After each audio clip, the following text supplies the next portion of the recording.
Hi everybody, welcome to the kitchen. We are going to make Kourambiedes, which are Greek cookies which went to Cyprus, and they are a Cypriot Christmas cookie special, usually only at Christmas. Occasionally people will have them at weddings or birthdays. These are cookies that are traditionally like a shortbread, like a Scottish shortbread, which is able to stay fresh for a long time at room temperature in an airtight container. It doesn't need refrigeration.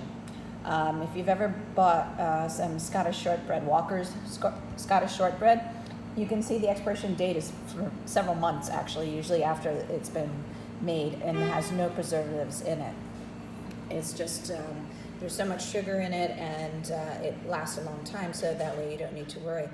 And because of that, the Greek version of this cookie, you toss it in powdered sugar when it's hot, and the powdered sugar adheres to the cookie, coating it. And you leave the cookies in a plastic container with more powdered sugar and cloves. And what ends up happening is that the cloves permeate and perfume the powdered sugar. And the more you leave it sitting in it, the more flavor of the cloves enters into the cookie. So when I was at the restaurant, I used to make this every Christmas time. We actually made it before Thanksgiving, had them sitting in, I made hundreds and had them sitting in containers with the powdered sugar and the cloves, and then I would use it throughout the Christmas holiday parties and events. So I do enjoy making this cookie, and it is something that I really like. I usually at the restaurant, we had it with brandy.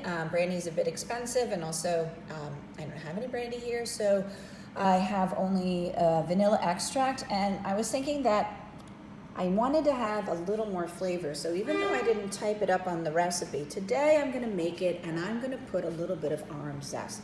Now, truthfully, I would rather have navel oranges or cara oranges to zest. But I just had these mandarin oranges that I brought in for lunch. So I'm going to use those, get some zest out of it, and add it to our cookies just to give it a little more flavor and a little bit more interesting overall taste. So this is an experiment. I'm hoping it will taste good. But I would like to try to give it a little more oomph. So what do I have on our table? We have our 12 ounces of butter. Now these have been sitting out for a while. We want it to be soft, so see how I can squeeze it? That means it's soft. It's been sitting out long enough that I can squeeze it, no problem. So that is soft and that is ready to go. And now we have to measure the rest of our mise en place. Mise en place means put in place. French terminology for the kitchen. When your chef asks you to get your mise en place ready, this is what it means. You get your tools ready and you get your measurements weighed for your ingredients and to have everything set out. So here I have my half sheet pan with a silk pat. This is a silicone mat. Use this on the bottom so that way the cookie doesn't stick to the baking sheet. This is a half sheet baking pan. I have my scale, my measuring spoons. Here's one egg. We have our salt, all-purpose flour, our vanilla, the cloves, powdered sugar, our oranges. I have the non-slip mat, the cutting board, and this is our microplane zester, which I will use to zest the oranges. Over here, we have our KitchenAid ready with the paddle attachment, our KitchenAid mixing bowl, and our spatula. So we're getting everything ready to go. I need to weigh everything out, and then we can start making it. So let me get this set up, and then I can show you how to zest the oranges. The way to zest the oranges are to have your microplane, and you're going to press down with the orange across the microplane. And that is what's going to remove the zest off of the orange. All right? And we're just looking for that outer orange that's on here. Don't go to the white pith underneath.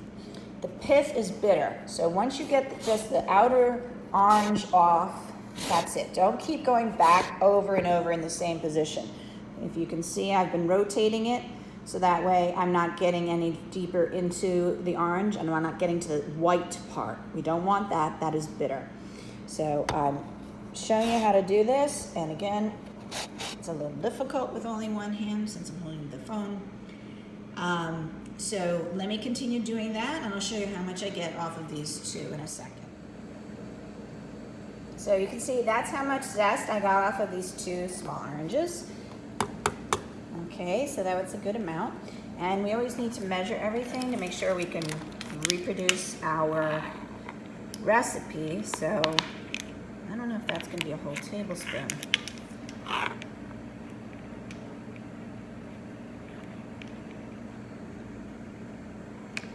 right, so we might get 2 teaspoons out of this, and then that way I can put it down on the recipe for the next time I make it, if we do like the orange in it. I completely forgot. I got this gizmo, which hopefully will help me take videos. So let's see, I'll hook it up and see if I can show you how to separate the egg with this contraption holding my phone. All right, so God willing, this thing will keep holding my phone and not break it. All right, so let me show you how to separate the egg. So we need 2 small bowls. We're gonna separate the egg into the egg and the egg white. All right, so here is our egg. And all we need is the yolk for this recipe.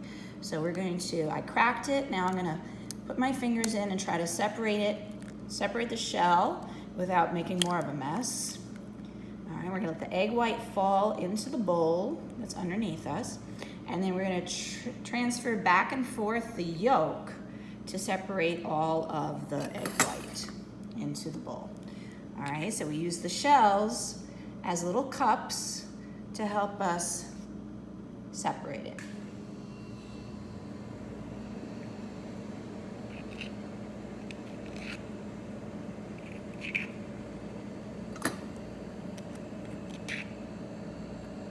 All right, and we can put the yolk into the other bowl. And now that's ready for the recipe, and I can, don't throw these out, all right? I save them for any recipe that may only require just egg whites. So I have this container, it stays in the refrigerator. The good thing about egg whites is that they really do last and stay in the refrigerator for a very long time. So keep these at all times in the refrigerator, and that way if you ever have a recipe that only has egg whites, for example, the royal icing recipe is only egg whites, and meringue recipes are egg whites only, so you save those. As long as there is no yolk in it at all, it's good. So never get the yolk in it.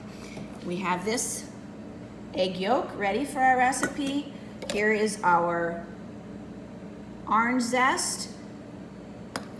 I have our salt already measured out. That's a 1/4 teaspoon.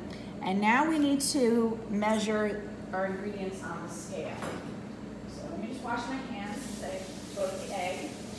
I'll be right back. And now I have our scale. Okay, so remember we're gonna measure and we're gonna press T-A-R-E on the scale. And what I'm gonna measure is the flour. I need 1 pound of all-purpose flour, which means 12 ounces. So let's make sure that that's 0.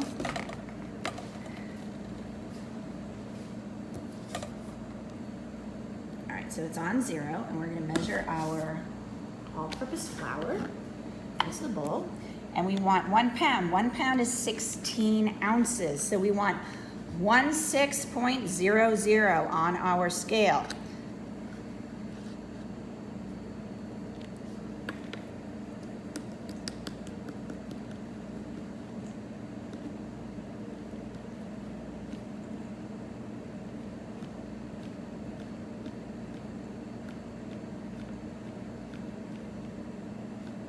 And we want to be exact, so we want to get exactly 1.600.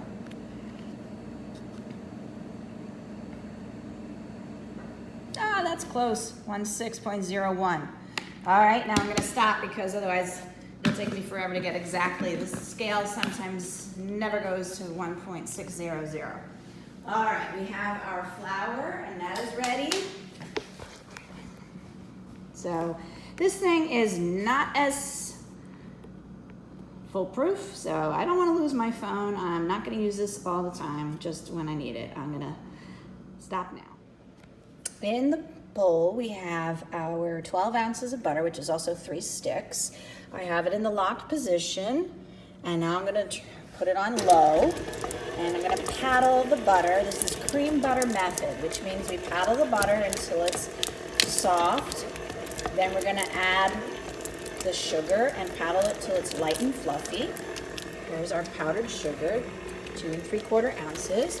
And I'm going to add the zest to that sugar and paddle it all at the same time, so that way the zest really gets mixed in well. Now, if you can notice, you'll see that the butter is stuck on that paddle. And this is why you constantly need your spatula. You have to get it off and scrape down the sides of the bowl, okay? So I'm going to do that periodically throughout making this. And this is going to take a while. I'll come back in a second. I paddled the butter till it was softer, and now I've got the powdered sugar and the orange zest. I'm going to lock this back into place and turn it back on to low. We're going to keep mixing that. And when that's light and fluffy, and I scrape down the sides, then I'm going to add the yolk, and we'll mix that. What I can do now is, here's our salt. I can add that into our powdered sugar, and I'll stir that in before I add it. I never pre-measure the vanilla into a metal bowl. We always do that last. I believe, and I have found over the years, that the vanilla begins to get a metallic taste if it's in a metal bowl. So I always just leave it with the measuring spoons right here next to the machine, so that way I have it when I need to add it. Now, I'm going to again scrape down the sides of the bowl and the paddle. So you can see all of that orange zest and sugar has been mixed into the butter, and it's light and fluffy. And so now we're going to add our yolk. Just pour that in. And again, I'm going to stir it until it's completely mixed in. I'll scrape down the sides, and the next thing I'll do is I'll add the vanilla. So I added our vanilla. It was 2 tablespoons and 1 teaspoon of vanilla. And now I'm going to mix that as well. I mixed in the vanilla, and now I've got all the flour in, and what I'm going to do is what's called pulsing. I'm going to pulse the flour in. So I'm going to turn it on and off and pulse in the flour. On, off. On, off. We do that because you don't want to overwork the flour. I also don't want it all over the counter. I'm going to stop and periodically scrape down the sides. Make sure it's completely worked and mixed in. We don't want to overwork the cookie dough. We don't want to develop the gluten that is in the flour. Gluten is a protein found in flour. If we overwork it, our cookies are going to be tough, not tender and flaky. You don't want to bite into a piece of cardboard for a cookie, okay? When you're making bread dough, though, you work the gluten, you need the flour, and you develop that gluten because you want your bread strong enough to, let's say, hold a sandwich. So that's why you always need bread, because you want to develop the gluten protein strands, because that's what's going to hold the bread together to make it strong enough to hold a sandwich. That is not the texture you want, though, for a cookie or a cake. So we don't want to overwork the gluten. So as soon as this comes together and looks like a dough, I'm going to stop mixing. And then I'm going to divide this and roll it into logs so that way I can slice, and then roll the slices into balls. So this also has to rest for an hour before I can work with it. So I'll show you what it looks like later.